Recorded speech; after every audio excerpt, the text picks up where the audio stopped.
Newsline. Oras po natin sa buong Pilipinas, alas 8:47 ng umaga, nagpaabot na ng tulong pinansyal ang gobyerno sa mga biktima ng kalamidad sa Samar at sa Mindanao.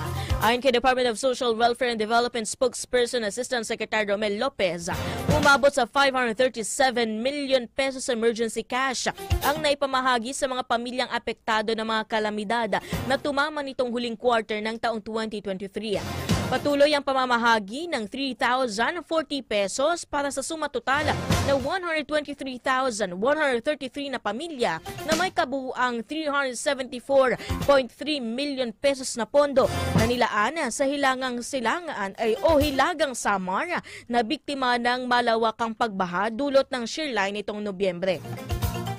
Mahigit 91.5 million pesos ang inilaang pondo para sa mga apektadong residente ng mga bayan ng Glan, Ogilan, Malapatan at Alabel sa Sarangani Province dulot ng 6.8 magnitude na lindol na tumama nitong Nobyembre.